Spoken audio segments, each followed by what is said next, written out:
Welcome back to the pod you're looking for. I'm Sam, this is Josh, and the world has been changed forever. Forever. Oh my god. As you can see by the title of our video. Breaking news, finally, dude. Every single time you and I sit down to record, we do our whole podcast. We do a segment called Galactic Transmissions where we usually go through all the news and things that just broke. Usually it's a lot smaller scale, right? Yeah. Every time we do that, immediately after, like right after we finish recording, something big happens. Right, so typically our Galactic Transmissions are already like 7 days late. Right. And then it takes like 5 days to get the shorts, so then we're 12 days late and it's already old news. However, we finally got a Woj bomb for our podcast. We did. Dude, this morning, last night there was some reports about it, early reports. This morning it was like confirmed by Netflix themselves. Netflix has officially bought Warner Brothers. For $82 million. Just $82 million. Oh my goodness. Just 82. Done deal. Done deal. It's going into the final stages of its whatever. Dude, there is a lot that this could mean. And I have like no idea what it does. And for how big these companies are and how, whatever, businessmen at the round table type of situation this is, there's been a lot of things already said and confirmed or denied that I feel like the transparency on the part of both these companies has been surprising. Right. We already know quite a lot about the deal and the details and what going forward, what to expect. And so there's a lot to dive into here. Usually I know they've been working behind the scenes to like iron out like who's going to kind of be the highest bidder here to get Warner Brothers. And Paramount was gunning hard. Yeah, they wanted it. Which that felt like just a battle of the two evils, to be honest. It's like I don't know which one I would have rathered. Paramount's just kind of the I don't know. I feel like Paramount's just sloppy with like the AI stuff they use and all the other things. Yeah, they're just kind of they're the weird one that's kind of trying to. Right. It's like, dude, he hangs around the group, but he smells a little funny. Yeah. But we love Paramount. We do. And if should they invite us to a premiere, we would be there. We would be there. But I don't know, man. It's a lot to have it where you finally get to see, okay, usually with these processes, it's like, all right, you get this stage, then this stage, and it kind of works itself out. Mm-hmm. This, we just go, Netflix is the highest bidder, boom, it's done. Yeah. Netflix has bought it, here's your number, done. And other companies kept coming in with bigger amounts. There was something from Paramount, there was something from Saudi, or the Saudis. They were gunning hard. And then, but like, Warner Bros. Kept going back to Netflix and being like, hey, are you sure? Which is weird. It felt almost like they already had made up their minds, but they were just looking for a big number, you know what I'm saying? But hey, I don't know. I guess. What are your immediate thoughts? Are you excited or are you nervous? Immediate thoughts is I would love to be optimistic about this. I don't know how you can be. No. We've already seen quotes, and I kind of want to read a couple things that I had saved here. Couple things. So, right here. Netflix co-CEO says that the state of the box office is a sign that people want to watch movies at home. What is the consumer trying to tell us? Mm-hmm. That they'd like to watch movies at home, thank you. Oh, okay. So all the fear we've had all along of building up of, hey, hopefully this is good, like hopefully this can be a good thing. I'm just praying that they keep the regular theatrical releases the way they are, right? And I know you've got more on that. But you already look at like what's going on with Knives Out right now. They have it for us. It's not even available at the theaters around us to even see it at all. Mm-hmm. And I know for the other theaters, I think in some of the AMC ones, the bigger ones, right? They kind of get all the good stuff. You can see it for like a day or two. I think it's like a very short runtime. Yep. Definitely not the like typical like 45-day release period. I think this is a ton of trouble for the movie theater like scale. I mean, I don't even know what you do with that. Like a lot of the biggest movies to come out this year have been Warner Brothers. I mean, up until the most recent little pocket of Disney at the end of this year, it's been all Warner Brothers. Didn't they have like 10 movies that hit number one in like the box office at some point or another? Yeah. And crazy. Interestingly, part of the deal, from what we're reading initially, is that Warner Bros. And Netflix agreed to a situation where Warner Bros. Could continue to distribute their movies in theaters upon release up through 2029. Which, of course, that could extend, and I'm sure it will. But at the moment, as it stands, Warner Bros. Technically will no longer be releasing movies in theaters after 2029, which is not that far away. Mm-hmm. Right. But, again, though, if you've seen that releasing it in theaters can mean in the past of things like Knives Out, things, I mean, there's plenty of other things, like Frankenstein just did this too recently, where you put it out for a couple days so that way it's still able to qualify for all the awards and technically had a theatrical release. Like, it's just not the same thing. Right. It's just not the same thing. I just can't imagine the fact that we're going to have things like, and I know you said through 2029, so hopefully that's how they keep it. I think on the short term we're fine. I do. Because I think things like this take a while to iron out properly. Right, and so all of our movies that we're most excited for have already been kind of filmed. And, yeah. So like, I don't think we're going to have any issue where Batman Part 2, I've seen people joking about Batman Part 2, we're going to get, you're going to have to watch it from home. I just don't think that's going to happen. No. And I think also Netflix knows well enough that, like, you can't have a thing of the scale of Batman out. Right. However, I think it's just these more medium tier projects and down are just not going to get a proper runtime. And I think that's what it's going to be. Yep. Would you agree with that? I would agree with that 100%. I think they're still going to leave the top end projects still to go. Yeah. Like a regular, semi-regular theatrical release. Yeah. And I think the theater experience will always be there, but I think it's going to suffer greatly because of this. I don't think we've ever seen something in our lifetime that's such a big blow to, like, the world of film in the theater sense. I think that this is the biggest threat we've ever seen to that experience, and for those who love to go to the cinema. It's endangered for the first time ever. I don't even think COVID really took it out this much, because people were just waiting for the pandemic to go away so that they could go back. And now you see a generation that's been conditioned to say we don't even need the cinema, for the first time ever. That's never been a thing. And so, yeah, I really... It's scary. It's a little bit for us, yeah. And I think it's interesting because it's not something that, like, it's like an us versus them being the people in the suits type situation where everybody collectively who likes movies wants the theater experience to stay intact. There are people who are avid movie lovers who are fine sitting at home and watching all their new movies at home. Yeah.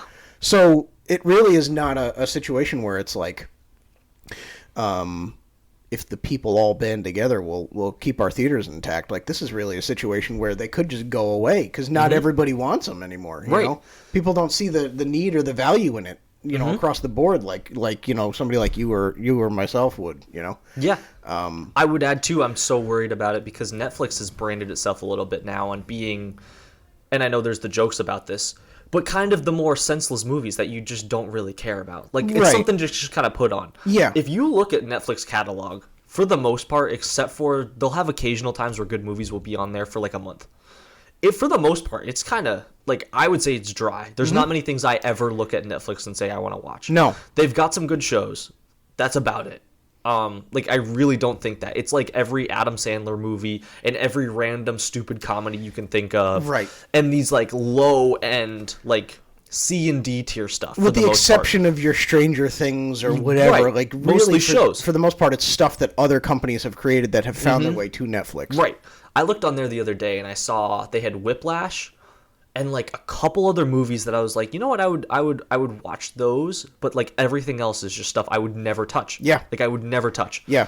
And so it worries me, man, that, like, now we're going to where they're getting all these properties. And just to read it off for the people, I'm just going to read this off for people so that they can hear. So Netflix now has basically bought everything from HBO. Like, literally HBO and everything on there. So that includes things like DC Comics, you got Harry Potter, Lord of the Rings, Game of Thrones, all of HBO, Looney Tunes, Scooby-Doo, things like that.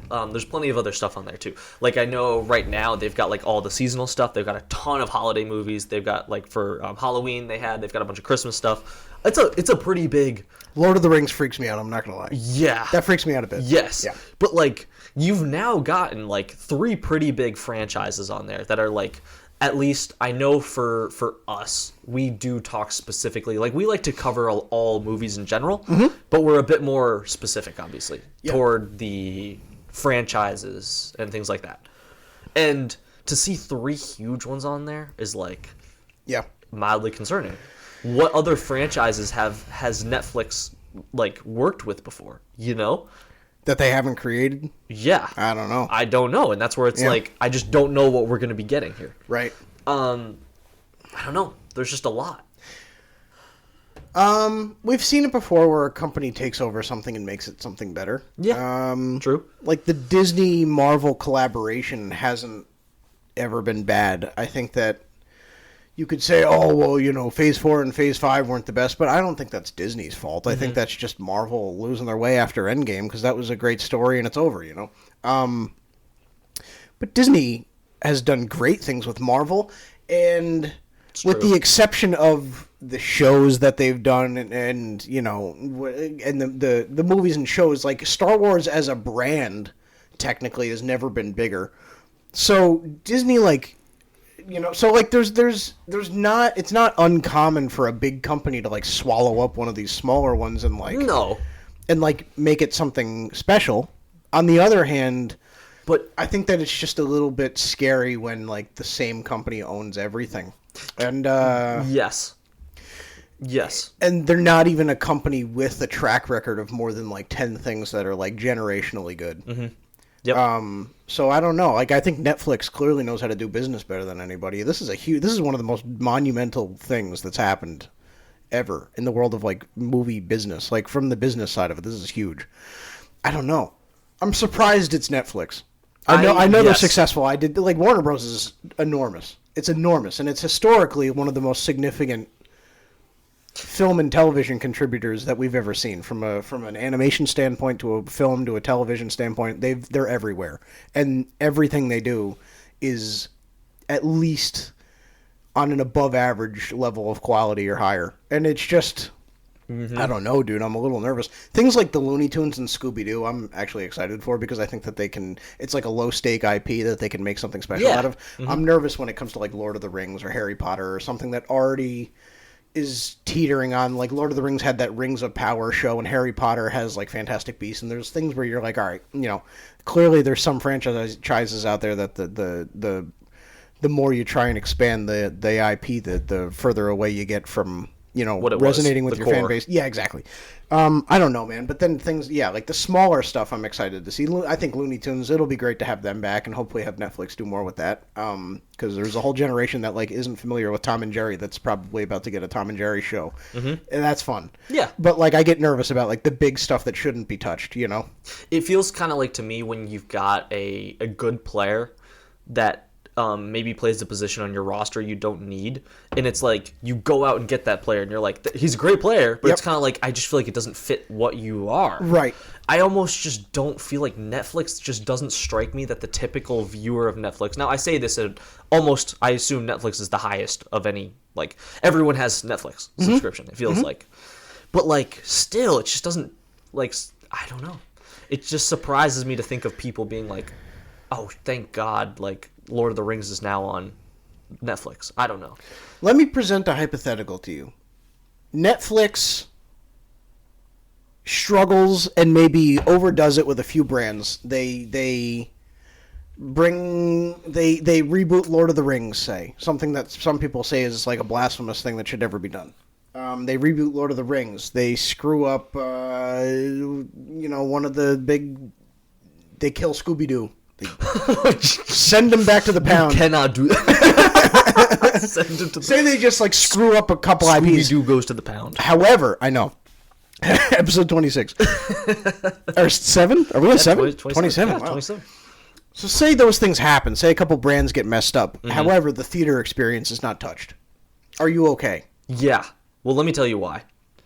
Well... Would you be okay the other way? Say Lord of the Rings 10 years from now, Harry Potter, all these things. Not only has Netflix stuck their hands in that pot, but they've never been better. Say they're successful. Everything they bring out is a banger. DC's never been better. Mm-hmm. Whatever. But you can only access it on Netflix. Oh. Are you okay with that? Are you okay with... So here are your two options. These IPs only benefit from this acquisition, and these brands are never better 10 years from now, but the theater experience is dead.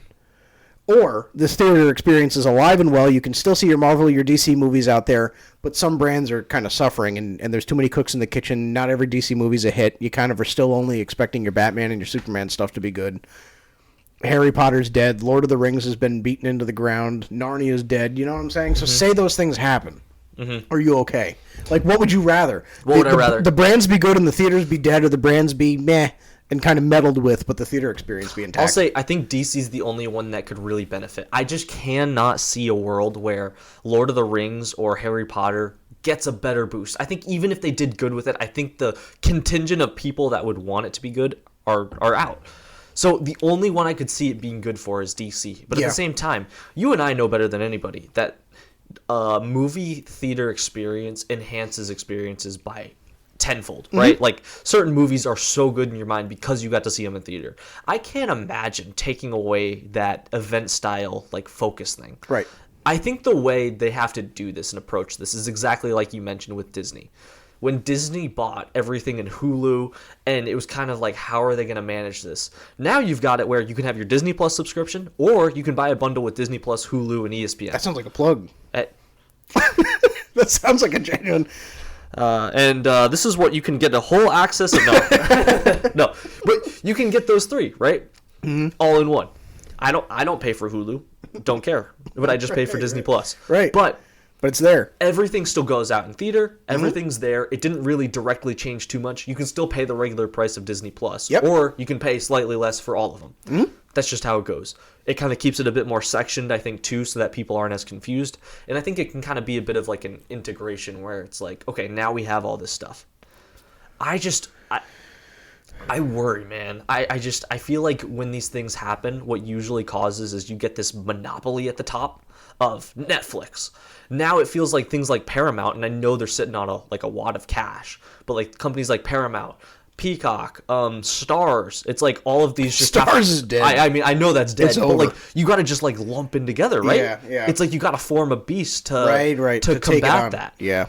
I will say though, and this is a little piece of news, and I'm sorry, I'm like on like a rant right now. No, go for it. What do we got? Something hilarious that I think is hilarious is Disney just announced that they're going to be doing a re-releasing of Avengers Endgame in September of 2026, which we'll talk about maybe later, like the actual news of like that specifically.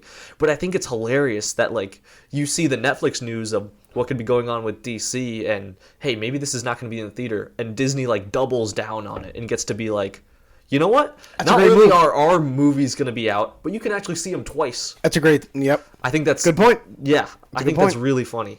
Which I love. I'm glad that at least Disney doesn't seem to be budging on the theater experience. It seems like they understand the value in it. And to be fair, for people worried, the finale of Stranger Things, the biggest event in Netflix's history, is going to be found first in a theater. That's a good point. So I think that they understand the value as well. That's a good point. That's a great point. I think what's going to happen is you're going to see... I think eventually you're going to see the theater window close. The co-CEO of Netflix already confirmed that they're going to shorten the window that a movie's in theaters before it's on streaming, which I think is okay. That's fine. I mean, no one goes to see it. There's no reason Fantastic Four should have released like 5 months on streaming after it was in theaters. Like, it's all right. You know, it's not like a DVD where you need to like, you know, be printing these things out. You know, it's like whatever. Like, you build I disagree anticipation. Slightly. I disagree with you there. You do? Okay. I do, because I think when you leave it, if you put it out originally, no one's going to go to the theater then. Absolutely. I'm saying like remember how you used to get your movies in your theaters, and they would be in the theater for 2 months, and then you would wait 4 or 5 months for it to be on DVD. Okay. I don't think there's any need for that much of a wait after the movie's been out in theaters. But see, that's what I'm saying. I think there is need of that. So you rebuild anticipation up? Because when we saw Thunderbolts, and you and I put clips out and stuff of us talking about Thunderbolts, people said they hadn't even seen it yet, and they were waiting for it to be on Disney Plus. It came out in August. Yeah. I think. Which was like, what, 4 months after? Yeah. Yeah, it came out in May. And people waited that long just to see it because they didn't care as much anymore. I feel like when you put it out, if you've got the events of what's coming up for Marvel and you immediately put it out a month after, people don't care. I think it just brings down the overall value. It maintains the hype. Yeah, like I think it keeps it where you're like, okay, I've got to go see this now. Okay. In theater. Okay. It's just how I feel, especially about Disney.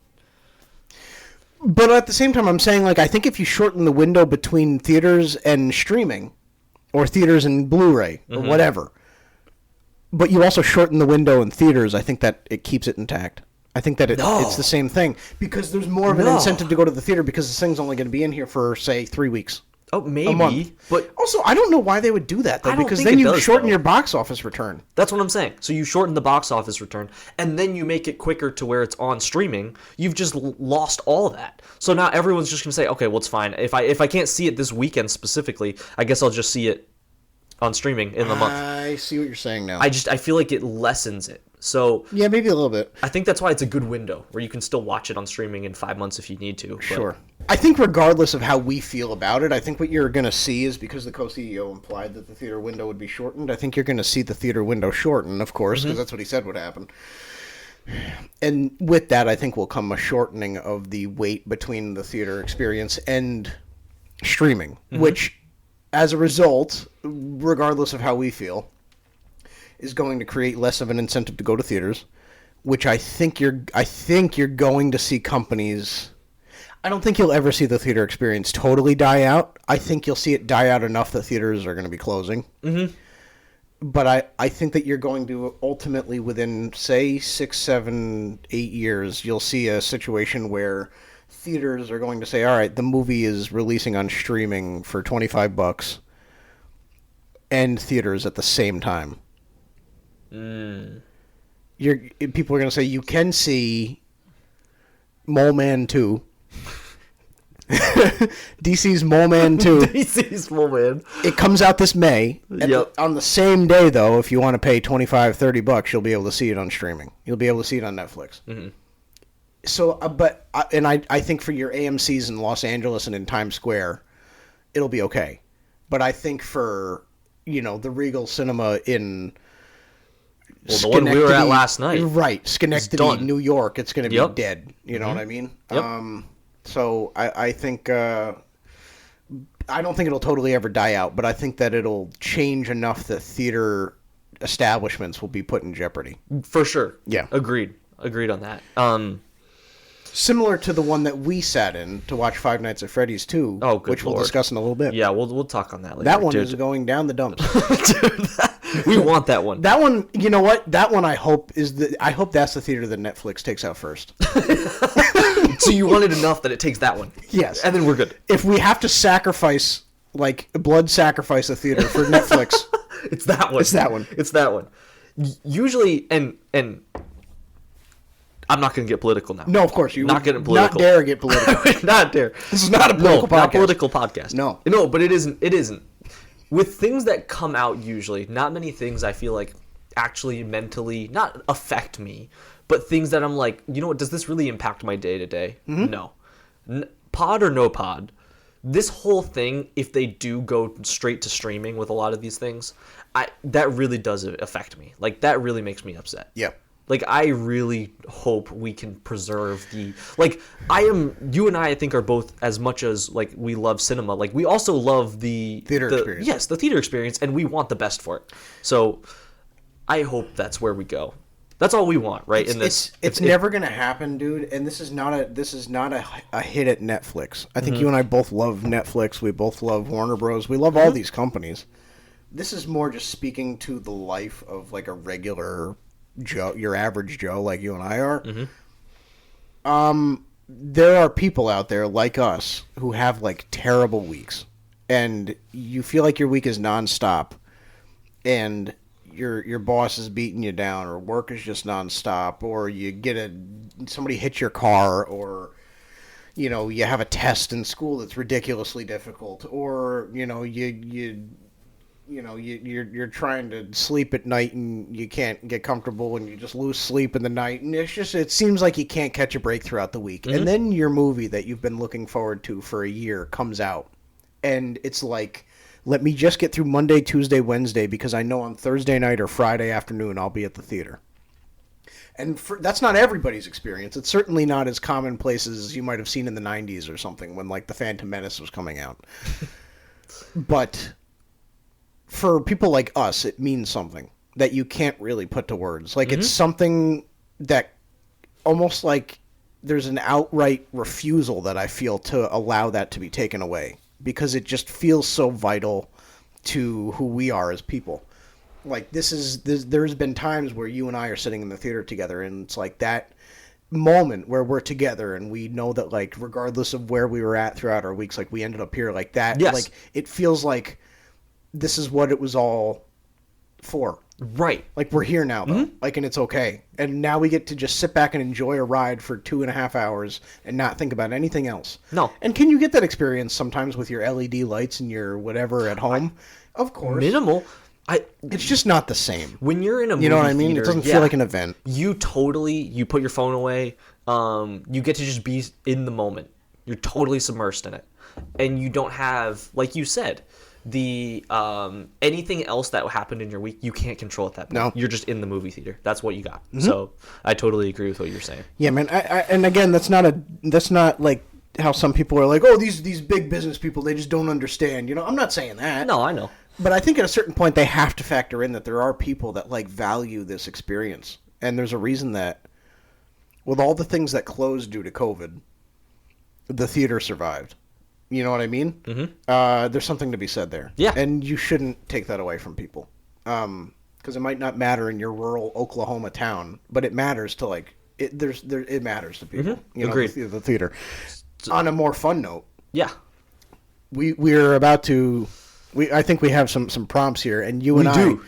we have the long-awaited, the 2-month hiatus, the return of Bernard Urback. We do. And we have some prompts, some scenarios, some hypotheticals that we've concocted in our little cauldron of Yes. ideas that we stir before we record every episode. We've concocted, All the stuff we stirred up. you have graciously concocted 5 specific scenarios that could arise as a result of the acquisition that Netflix just had of Warner Brothers. Could happen. Right. Netflix just bought Warner Bros. Hypotheticals. These could happen. They might not. don't know. But if they do we burn this thing We or gotta do we burn it or back back it. We'll find out. We'll talk about Next this. week. That's No. right. We'll talk about this more, but I do think there's a large contingent of people that might have not even seen us do Bernard or Back It that now Yes. watch the show. We forget So, this. That's right. So, as always, right? I mean, it's pretty simple. Yep. We get to take Bernard or Back It. Right. Boom. Usually we In do and this out. with hot takes. Yes. Ant-Man is the best Marvel movie. Do you burn it? Do you back it? If you Right. burn it, you hate the take and you argue it. It's out. If you back it, we're loving it. So we're gonna with all that to say, Yes. let's get into some Let's Warner go. Bros. Hypotheticals. All right. Starting at number 1. DC is screwed now that Netflix has bought Warner Brothers. Okay. 3, 2, 1.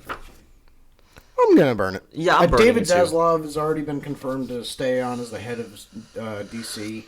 As a result of that, like, he likes James Gunn, I think, so they're on good terms. So I don't think too much will change. I think you'll see a lot of the shows maybe change. I think you'll see some corporate people get their fingers in those things, but I don't think that you'll see a lot of these big budget movies change. If anything, I think that you'll see more of an emphasis on the big heroes. I think this only serves to benefit DC. I think there will be a head honcho that's going to say to James Gunn, "We love what you're doing, but enough with the Batmite and the Condiment King. We want we want Green Lantern and we want Batman and we want them now. Yes. Make it happen. Like, get That's a a grip. really good Get a grip. point. I think That's a great there's point. you know, because I think that there are people in Netflix that we've heard about since this whole bidding war started who love the Snyderverse. Yes. And if there's one thing that we universally can agree that Zack Snyder did well, it was focus on the heroes that people want to see. That's true.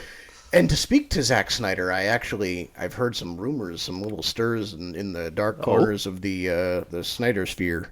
Did you see this on your little crystal ball? I did. Okay. I was shaking the 8 ball, and this is what came up. Apparently, there's a rumor that Netflix. This was back when Netflix was the highest bidder, which it worked out. Hey. There was a rumor that there were people at Netflix that were okay with the idea of giving Zack Snyder animated rights to complete his Snyder trilogy for Justice League. So he wouldn't have to bring back the original people unless they wanted to come back, but he could complete the Snyderverse Justice League trilogy through an animated medium. That's perfect. It would be amazing. I mean, do that 100%. That's perfect. Like, literally could not back that more, dude. Are you kidding me? That'd be so good, dude. Solves all the issues of it, too. Gosh, dude, it'd be so You good. don't have conflicting interests. You don't have to worry about going back and getting Henry Cavill or it's just Gal Gadot It's just again. Elseworlds project. Right. And let me tell you something. I think Henry Cavill and Gal Gadot, I think they'd come back. I think they would. Well, I think they don't have much else going on. So. No, and I think you'd see a lot of these people come back, dude.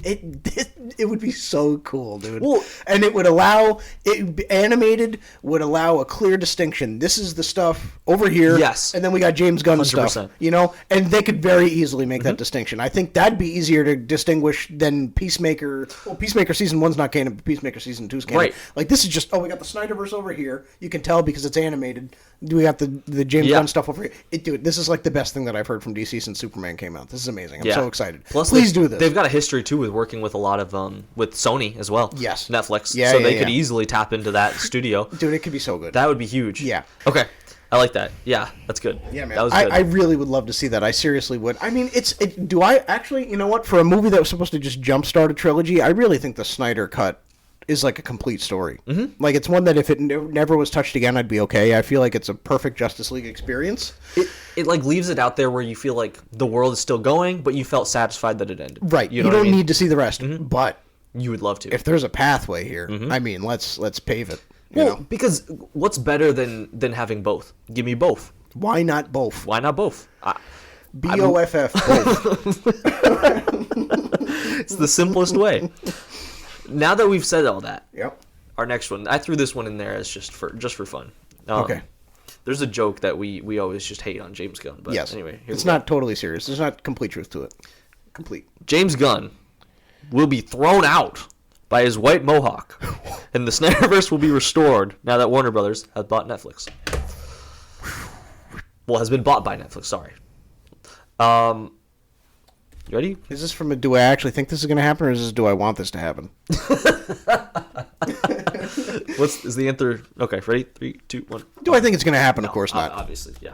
Would that be interesting to see? It would be. Yeah. It would be. Do you know, the one thing is, I do kind of like carnage. Like, sometimes I like chaos. You know what I mean? Like, I just love to see, like, the world burn sometimes. You know what I'm talking about? Yeah. Like, as much as it's like, do you really like it? No. But, like, there's part of you that's like, I'm just intrigued to see what would happen. Right. That's the one thing about this Netflix thing. Do we is the want drama. James Gunn thrown out into the street? Of course not. He's a human being. Right. He's a man just like us. But no, I'm just kidding. But would it be fun to just like look out your window, one day and see James Gunn being carried out French Revolution style? Oh my gosh. Big roaring crowd just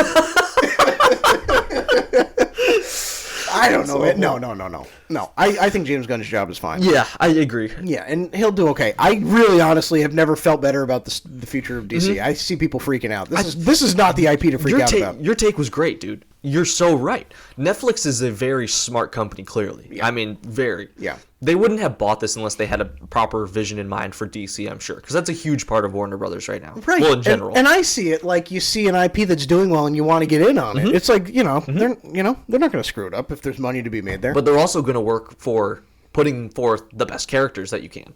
You're going to see I think you're going to see the Justice League assemble much faster now. I really Yes, do. agreed. Yeah. I think chills. I think we're going to get a theatrical release for Jimmy Olsen spinoff too. Oh goodness, That's going to be great. Goodness. Yeah. I mean, if there's a premiere you want to be invited to, it's that one. That's right. I think next New Year's Eve. So New Year's Eve 2026 they're going to be doing the Jimmy Olsen spinoff. Really? Yeah. You know what? I'm so excited. Push it to 27. Oh, push it to 27. Yeah. Go on. We can wait. While you're at it, I'm so thrilled about it. Just cancel it. Okay. All right, number 3. Yes. Netflix will not only help, but will elevate Warner Brother Productions to a new level never seen before. Okay. Yep. 3, 2, 1. I'm gonna back it slightly for the take. I think Warner Bros. Was just fine before Netflix. I think it was fine too, but I also think Netflix has the ability to strap a rocket to something if they want to. Sure. And I think that helps. That can only help certain things. Of course, Netflix's name being attached to anything that comes out going forward is big enough. Yeah, but you see a lot of things that going there helps. Again, like you said, I mean, outside of maybe the top-end franchises or movies, I mean, I think that helps a lot. But you know what I was thinking about? Like, people like Ryan Coogler and James Gunn now technically work for Netflix. It is wild, isn't it? That's kind of crazy. Yeah.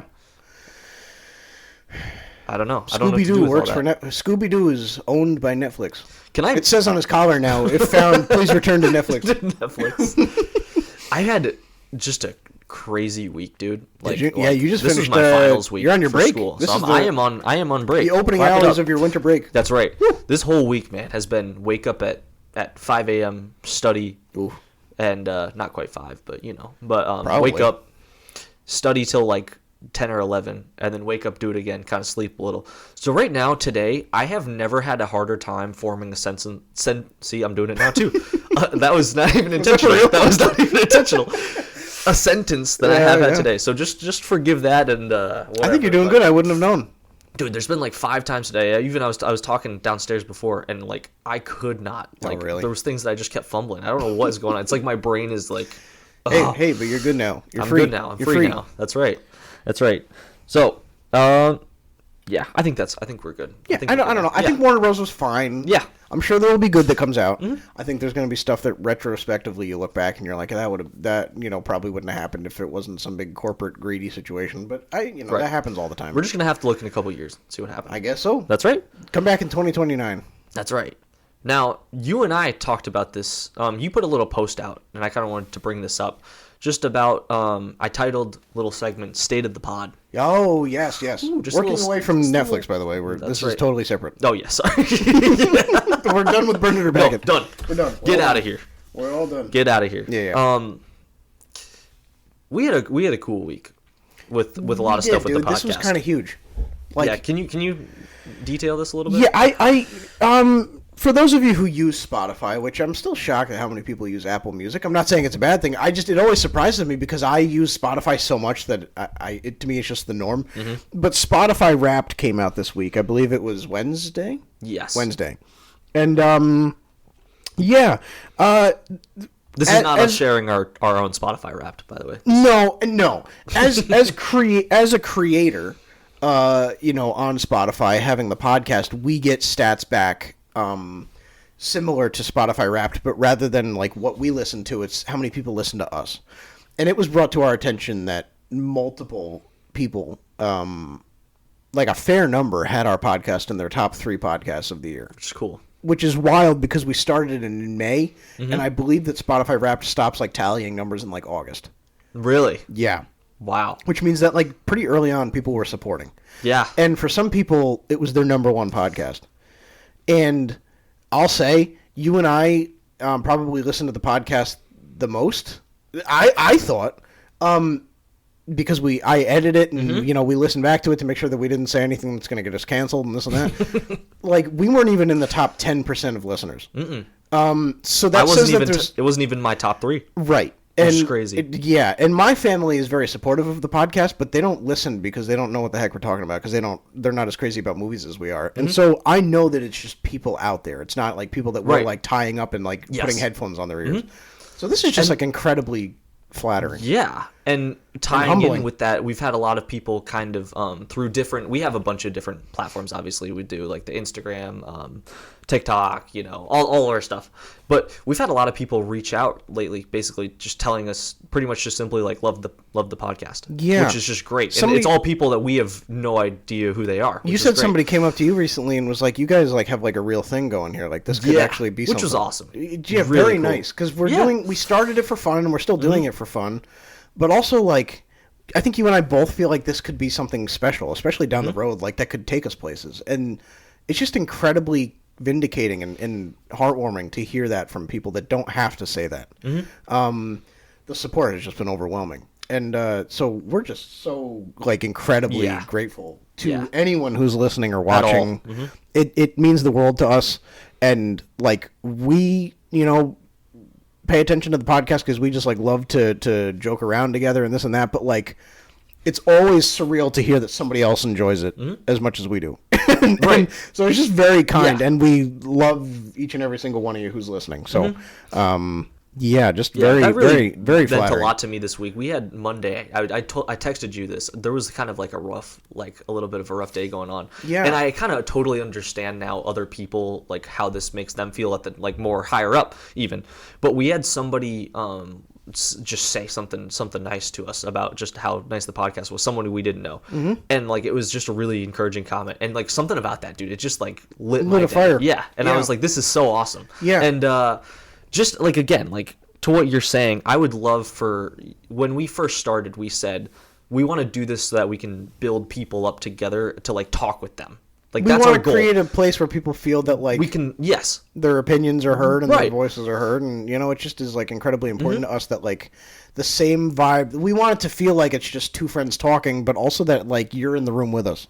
We want it to feel like you can interject, you can comment, you can interact with us, because we want to hear your thoughts as much as we want to hear each other's. You know, right. And you had said this too, but we obviously like the discrepancies would be videos like the Toy Story one that like blew up. But like you and I always want to try to respond to as many people as we possibly can, like no matter what it was. If it's one, if it's 100, any amount. So I would always love to like prioritize that and keep that at the center. So I think we've been tinkering with some ideas of like what we could potentially do. I would love down the line to do something. I know people do Discord, different things like that. We've even got like the community tabs and YouTube. Obviously the comment sections are always there too. We would love, whenever you've got any opinions, we have an email too. I don't know if we're leaking that or what, but yeah, it's for anybody who anybody who So- wants to reach out, but also anybody who wants to do a little collab. Maybe we'll put that in the description. Yeah, This episode. yeah, But, I think it already is. Yeah, but if you ever want to reach out about anything, we'd love ideas. If you ever want us to talk about something, suggestions, ideas, I don't know, just feedback on anything, we'd love that. So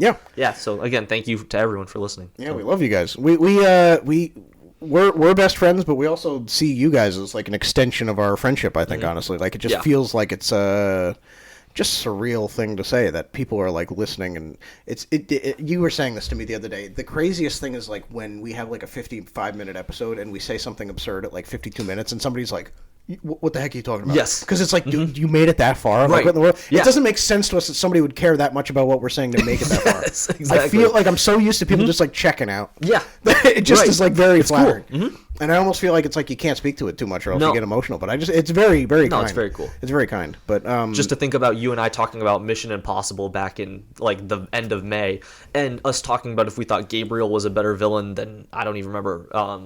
And it's like probably not a single person actually heard that episode, right.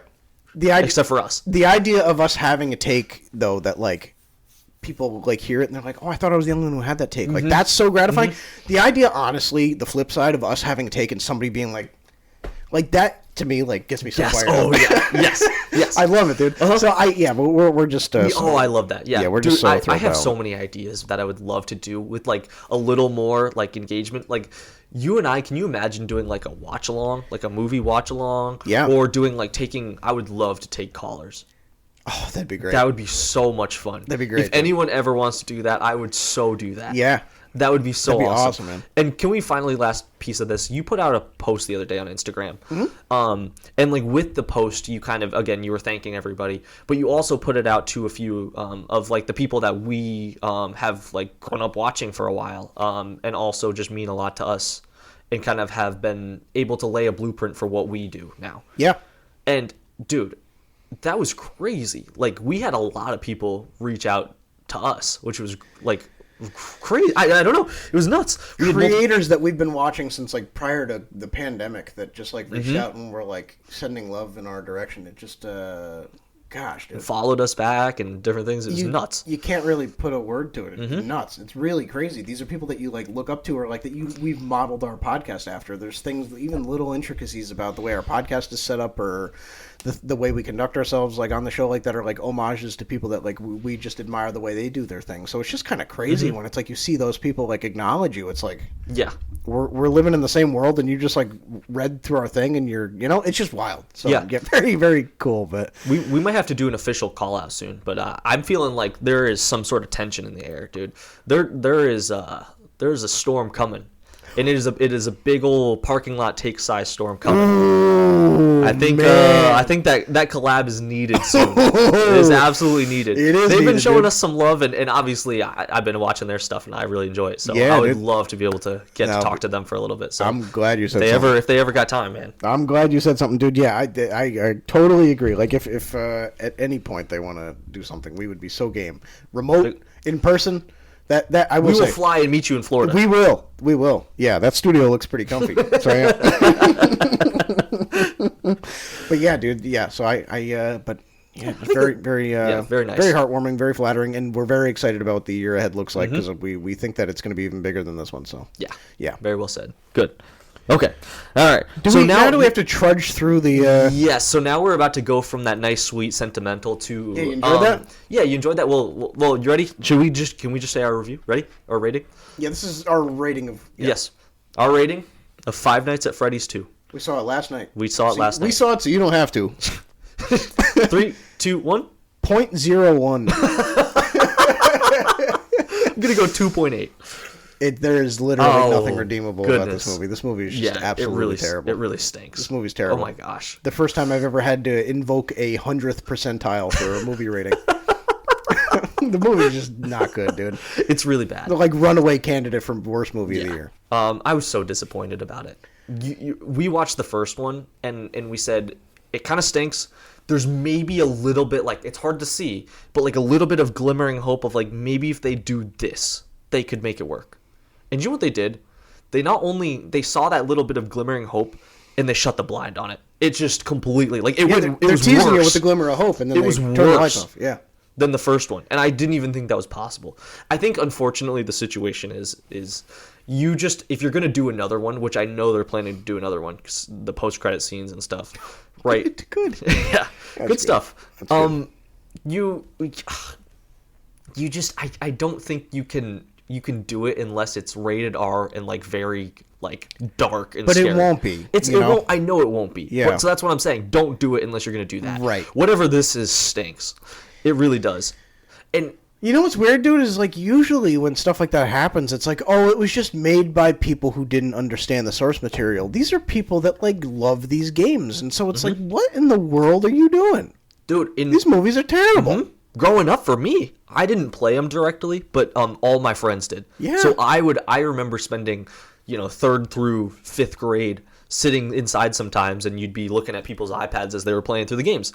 And they were great. Yeah, and one of my friends was like really in on it, and he like knew all the crazy stuff. And from what I've heard about like the lore of the game, like it's there's dark, a lot to work scary, and it's like some tough stuff. There's just no reason that you can't make it phenomenal. Like you could make, like, I'm not trying to just say this. Like when I saw Until Dawn and it was pretty meh, I was like, okay, it could be better with the concept. This is like they've got something here. Yeah. Like the concept is really good. Yep. But this movies just are such a mismatch. Such a mismatch. The acting, I mean, it was really rough. It's bad. McKenna Grace was like the only one that could do anything. Of course. So usually that's the case. She's great. Yeah, awesome. but she was the only one that could do anything. It just makes no sense. It's all over the place. It's just like incoherent. Like it really is, right? I mean, did you not feel like you were just like we had checked out. The part I thought was like, oh, this is the 0.1%. This is what it is.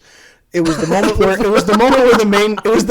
when the main guy, what's his face, sits down and he's like, it's like an homage to the first game where he's like in the sure. Yes. He's like in the studio or the room and he's like looking at the security footage and like the old animatronics boot up and they're like coming from. That was cool. That was cool. And then what was the joke? He said some joke that was funny too. Dude. Oh yeah, no door. The glaze was over. Yes, yeah. No the glaze door. was over the that eyes. was funny. Yeah. I don't know, man. Just not a good movie. I have nothing to say. It just wasn't a good movie, dude. You've just missed the mark, I think. And it's okay, but gosh, dude, the movies are just not good. What, it's like 14% on Rotten Tomatoes? When it opened up, which usually is like the best number you're going to get for a flopping movie is when it first opens up. I can't even imagine what it's at right now. It can't be good. Yeah. Did you see all the press tour from this with Josh Hutcherson? Like, he was totally like, he looked kind of checked out. He must have known that this was about to be a hot stinker. That's tough. Yeah. It's got to be tough to like kind of have like because he had a pretty good start to his career, and I'm not trying to hate on him at all. Like he's whatever, but to then have to like fall to like this, where it's like, yeah, you're just averaging 14%, and the Five Nights at Freddy's franchise is the best you can do. He needs something. He needs like a superhero movie or something. He should be like Beast. He could be Mole Man. In the X-Men. He could be Mole Man. He could be Mole Man. Josh Hutcherson in Mole Man. Episode 27. We have found our Mole Man. And he's not. Yeah, he's not. You're right. He's not typically terrible, but he was terrible in this. Yeah. It's just sometimes when you can tell, like the actor's there to. You know when get the check. the bad movies that are bad, but like they somehow at least have a decent like. You're like, okay, you know what? It was like the father-daughter connection. I know this was like a brother-sister connection. Sure. Like usually there's some sort of thing where you're like, you know what? That was semi-sweet at least a little bit. Yep. Their connection is so like it doesn't. It's not just not. It's good. just a It's it's really just bad. a mismatch. It's just really bad. There's yeah. nothing good about these movies. The whole movie is just. Can't That's a stress great it. way to say it. It's just a mismatch. Yeah. It really is. Yeah. I'm trying to come up with something. There's no reason for you to see this movie. There's really no. And you know what? Blumhouse is good. Like they got some promising stuff. Not this. It's not this one. Yeah, and it's Yeah. okay. Every company has a stinker. That's right. This is the one. But you don't make a second and then set up a third. Also, when you got this going on. entire marketing campaign, from what I saw, was the fans wanted horror. We'll give you horror. Just strap in, strap in. The movie's more tame than the first one. I know. Like they don't even show anything. The first one, you have like kids getting abducted and possessed and this and that. The second one's what? There's nothing. There's a cupcake chasing a guy in a. There's stuff, but in a it's just river. at the end. But it's like you have to wait the whole time for anything to happen. Dude, I'm not. The first half of the movie was just it was nothing. I am not. Can we? Though I think the bigger thing that we need to talk about is the theater we went to. Yeah. We won't say like obviously where we went, but like No. oh my gosh, if you're around here and you know us, you know which one we're talking about. Oh my gosh, Yeah. it's like an old school style slightly, but it's kind of just an excuse for a really crappy theater. Yeah. We were sitting in here, and you might be able to detail this a little better. I think you should go for this. Okay. Yeah. You remember what I said like 25 minutes ago about how like you work hard but at least you get to the theater and you're like we've made it. This is like it's like let me I'm going back to work. You know. Yeah, going to work. I'd rather do that than be here. We get there, dude. First of all, the popcorn gave me the worst indigestion I think I've ever felt in my entire life. Which is no mistake. I was almost like praying for the sweet embrace of vomit. Okay. Because it just felt like every time I swallowed, I just had like it felt like this was just like lodged in my throat. It was just like rough. We get into the theater. First of all, these theaters have not been cleaned since like 1975. The chairs are like musty. They've got like black mold on them. Mm-hmm. The curtains on the walls have not been like cleaned or anything. No. There's like dust on the curtains. We sit down. The projector turns on for the commercials. The projector's flickering like it's like Yes. like a Demogorgon's about to come down from the ceiling and like claw my head off. I think you and I tried to put our feet up on the seats, and the seats like sank forward. Yes, the seats are short, so you like were almost falling off. What happened to me is I set my like I had a little bag of candy. I set it down on the seat, and it just fell to the floor because there was just no seat. There was no seat. Yeah, and it went everywhere. Yeah. And it gets worse though. It does, because the theater. It's not just the theater; it's the people that slithered into this place. But the theater too. Yeah, like the film on like the actual like whatever, like it was like somebody had like was like flashing like a filter over it to try and like make it was blurry. Like there was points in the movie where I was like trying to like zoom in to see what I was fill looking the whole at. screen either. But yeah, to your point about the people. Yeah, but remember the movie didn't even fill the whole screen either. Yes, it was yes. It was just like a black box around the whole screen. It was like ridiculous. But we're sitting there and we're already having a terrible time because the movie's bad. with The each theater's other, terrible. No, to clarify. No, of course we yeah. We're sitting there, and you lean over and you go, "There's somebody behind us." Yeah. And this is the type of the theater where you can't like reserve your spot, so you just walk in and you pick wherever. And so you and I picked like around halfway into the theater. And when the movie started, there was no one behind us. But then you were like, "There's somebody behind us," and I kind of very casually kind of stretched and pretended to do this, and I looked behind me, and there was somebody with a hood and with glasses on, like tinted glasses, which is abnormal for upstate New York in the month of December. To have like sunglasses on, Right. And then like 40 minutes into the movie, we're finally like somewhat enjoying ourselves because it's the moment that's like the homage to the first Five Nights at Freddy's, and you lean over to me and you say, "There's somebody with him, like somebody else is in the back." Wearing the same thing. Right. Somebody had come in the middle of the movie and sat down next to him. And so now you and I are nervous because you're like... And they shifted rows, too. Yes, they were moving towards the people that were further So they up. started in the very back row, and now they're like 4 rows behind us. Yes. And so... And they were making some noise, and like they were also like... There was other things going on, too. But it just, wasn't like talking. It was like they were crinkling things and moving things around. And so I think Yes. you and I became rapidly concerned that we were in like an active... crime situation. Yes. Like something terrible was about to happen. Yeah. And you and I think neither of us want to get take two to the back of the head. No. Neither of us. But if it should it happen, we do not want it to be during Five Nights at Freddy's. No, absolutely not. And so this is nothing. Yeah. You go. Well, no, go ahead. You're good. No. You finish. Your point. I lean over to you and I'm like, "Do you want to get out of here?" And you're like, "A little bit, yeah." Because I think at that point we weren't even paying attention to the movies. You and I slumped in our seats so that if they were to open fire, the bullets would whiz over our heads. And I think at that point, that's like, it's time to go. And so I lean over and I'm like, "You want to go?" And you're like, "Yeah, a little bit." You? And I'm like, "What?" Yeah, we almost finished the movie. Good. The movie had like 15 minutes left. But we were like, we got to get out of here. We got to get out of here. And so we left and we just walked out. And even outside the theater, in like the lobby area, no one seemed to be there at all. It's like 11 almost at night too while we're doing this. It just felt like if you were to wake up in the morning and see that something like that happened on the news, it would be in the circumstance we were in last night. 100%. Yeah. And also the point of the movie we were at, it was starting to get very loud, and I was like, if something did happen, no one knows. You're right, dude. Yeah. So it was like But we made it home. We made it home. We did make it home. You proposed something this morning that really kind of was like a mind-blowing thing to me. It was something that needed to be said. I think so. You said I don't think we're meant to be here right now. You were like, I think that was a canon event and we were both supposed to die that night. And we didn't. So this is really uncharted territory. We are. So this episode was never supposed to come out. No. The pod you're looking for ended at episode 26. No, people were going to go into this weekend being like, is Five Nights at Freddy's good? Is it not? Is it? They would have never known. They wouldn't have known. No. Miguel's probably going to come right after this episode and come and snatch us. Put us back in our place. That's what I'm saying. He's going to kill us himself. Incursions. That's right. But I don't know, man. Yeah, so I like, in addition to the movie being terrible, we almost died, so. That's right. Are we going to get like... blessings. I don't know. Do they put restrictions on YouTube for saying words like that? Oh, we like unalived. We almost unalived. Yeah, we almost got unalived. Oh my gosh. I don't know. Maybe. Yeah, I don't know. We'll see. If this episode has 20 views, you know. Yeah. And we'll just never talk about that again. We'll never talk about it again. That was good. But there you go. That was our Five Nights at Freddy's piece. If you're thinking about seeing it, don't. Don't. Yeah, please run for the That's hills. right. So we were just going to end a little bit after we've got a few. Usually we do like the news at the beginning because it's a little bit more minute. There was a lot that came out this week, so we kind of wanted to finish with this as well. So do you want to get us into this? Why don't you get us started? Yeah, I feel like Well, actually, something I was really excited to be able to share with you, just to get your reaction that I wanted to see, because this is important. I would say one of your favorite directors, period, if not your favorite, is a man with the name Quentin Tarantino.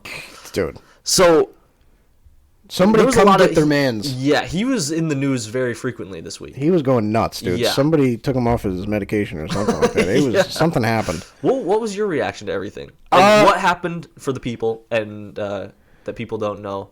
What was your reaction? I'm working on loading up the exact quotes right now. Not that I can even say the whole thing, but Quentin Tarantino in an interview went off about certain people in the in the acting industry and just really kind of lit him up, and it's it was mind blowing. He said apparently Quentin Tarantino has a little beef with Paul Dano and Owen Wilson, which is hey, if you're gonna have beef with two people, those are not the two I'd choose. No, I guess whatever floats your boat, man. He said, I really want the full quote. Quentin Tarantino says There Will Be Blood, legendary movie, would have had the chance to be his greatest film of the 21st century if it didn't have Paul Dano in it. The quote, start to finish. Daniel Day-Lewis, the old-style craftsmanship quality to the film. It had an old Hollywood craftsmanship without trying to be like that. It was the only film he's ever done, and I brought it up to him, that doesn't have a set piece. The Fire is the closest to a set piece. This was about dealing with the narrative, dealing with the story, and he did it freaking amazingly. There Will Be Blood would stand a good chance at being number 1 or number 2 if it didn't have a big, giant flaw in it, and the flaw is Paul Dano. Obviously, it's supposed to be a two-hander, but it's also drastically obvious that it's not a two-hander. Dano is weak sauce, man. He is the weak sister. Austin Butler would have been a wonderful addition in that role, which Austin Butler, by the way, was 13 years old when that movie came out. He's just such a weak, uninteresting guy. The weakest freaking actor in SAG.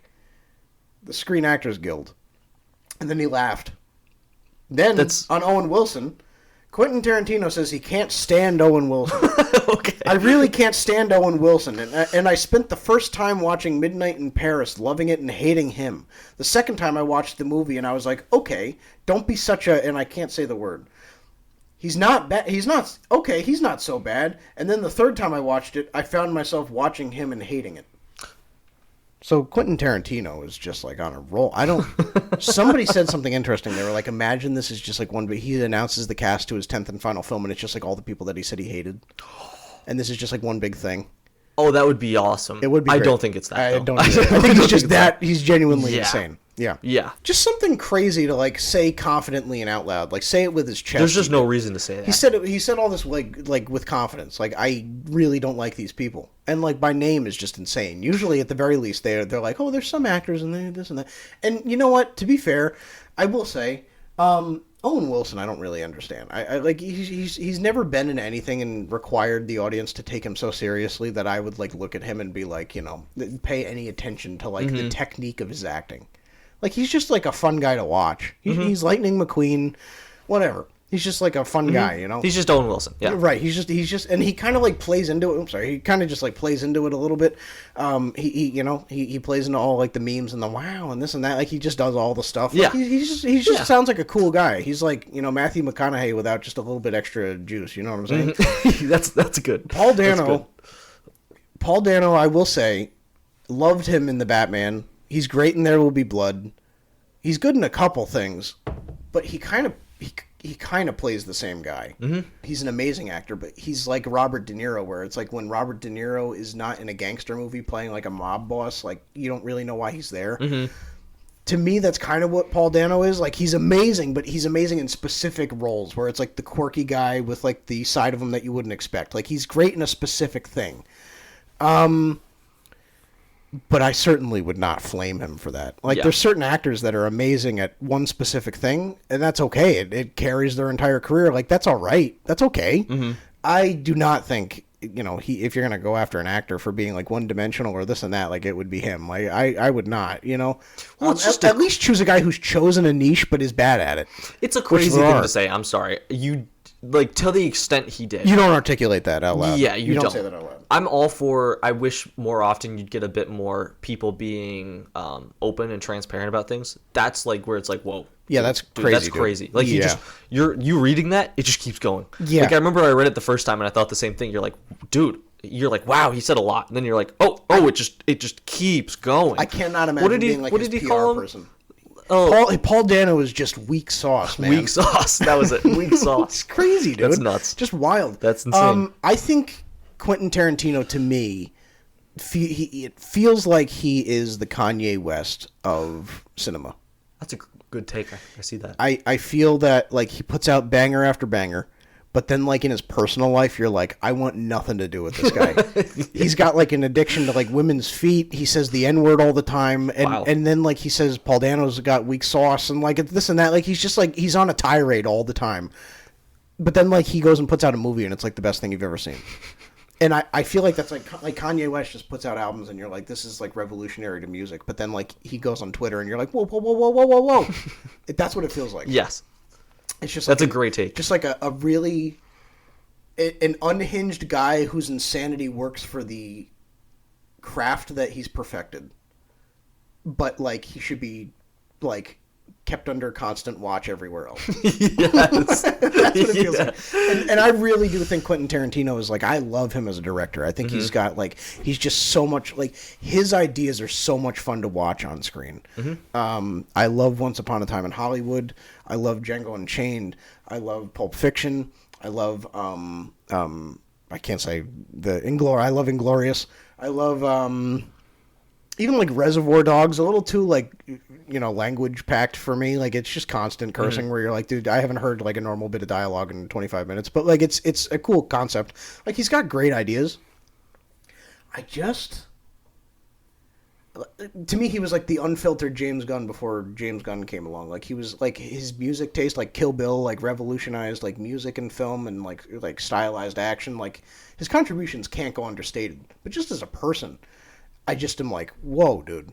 Like somebody's got to like sit you down and chat with you a little bit about like how you need to conduct yourself, because it's a little nuts. It's a little crazy. Yep. I don't know, man. Just that's a good something else, dude. But yeah, I think I would love to see Quentin Tarantino and Kanye West in a room. You know how they do those like actors, the variety like actors on actors, like sit down chats. I would love to see a 50-minute uncut. Do you think they would get along, or do you think they'd have a problem with each other? I don't think they would, and I think it would be great. Okay. I think it would be so fascinating. See, because I think it's either they absolutely hate each other, or they'd be like, "That's my twin." You know what I'm saying? Imagine. Maybe I they think do. I think it's more dangerous if they like each other. So I'm going to hopefully say they would hate each other. Okay. I think the world would burn if they liked each other. Okay. But that's the Quentin Tarantino thing. Yeah, Hopefully it stops that's good. there. But I'm sure by the time this podcast comes out, he'll have flamed 8 more people. Yeah, and probably. We'll have something We'll for have next to update week. that. Yeah. Yep. Good stuff. What do you got? I got more. We got a ton of stuff on the Batman. We mentioned it earlier a little bit in passing. Yeah. Ton of stuff on the Batman Part 2. Yeah. We had Both James Gunn's and Robert Pattinson's, right? We got stuff on both. Yes, right. Yeah. For the for Batman Part 2, we just had it revealed that Scarlett Johansson probably is going to have a role in it. Yeah, she's Again, like heavily rumored. Yes. Apparently they it wanted wasn't to go like officially confirmed. I don't know if it was, but it's like pretty much confirmed. Well, apparently they wanted to go for Emma Stone, Right. and she wasn't available, or she said no. So She said no. They went with Scarlett, which originally I'd be like, all right, one redhead is coincidence. 2? 2, right? You're making me think. Now that's 3. Now that's just good business. That's a party. You're making me think. You know what I'm saying? No, yeah. So I'm curious, because I think oddly it's not the direction I would have expected, but it feels like we got our Poison Ivy. I've seen some other theories, and I don't know. I mean, it feels obvious to be Poison Ivy, but I don't know, man. do you think that's a big enough role that she would want to do that? Yeah. You think so? I think so. Because here's my question. Because did you see the report that she actually took less money to do this role? Which to me just says she's going to be all over this. Like, she's in this. I just don't know who else she would be. Yeah, I don't know. Poison Ivy just feels right. Yeah. Then again, it's a very flirtatious, seductive role that I think if you're Scarlett Johansson, you're asking for more money to play that part. That's true, but that's just kind of her, though, no? I feel like every role she does, she's always She's flirting like with whoever she's typecast with. as the flirt. Yes, she's always flirting with everybody in every movie. Yeah. So I feel like that's why it kind of suits her perfectly, though. It does. I think that would make the most sense to me. I don't know, but there's other people, I guess, that she could play. I just don't think there's anybody major enough. I'm totally having a blank. There was other people that I saw connected to her, and I was like, did you? Yeah, that would make sense. I think Poison Ivy makes the most sense. I'm just going to ride the Poison Ivy train until proven otherwise. Because it's just, I think James Gunn is already going to take Batman in such a different direction with no-name characters that I don't think Matt Reeves is going to do that too. I think you're just going to see more mainstream stuff from Matt Reeves' story. And I think Poison Ivy just fits that bill. I like that. Yeah. So, there you go. Yeah. Is that it? I don't know. That's all I had. Did you have more? Oh, the cinematographer. Yes. Oh yeah, the cinematographer. Greg Fraser is out as the cinematographer for the Batman. Unfortunately, Gone. He's doing all the Beatles movies. Yep. He's out on Dune. Not that we wanted him. Yeah. Didn't want him. We did a little bit. Yeah. We did. Yeah. Yeah. We wanted him terribly, but he's out on Dune Part 3, and he's out on the Batman Part 2. He's going to do the individual Beatles movies and then the crossover when they all band together. Okay. Because we need 5 Beatles movies. We did need 5 Beatles movies, and not the 2 that you and I were both like looking forward to so much. But yeah, aside from it's an interesting move. He must just like the Beatles. This must just be like a personal passion project. Yeah.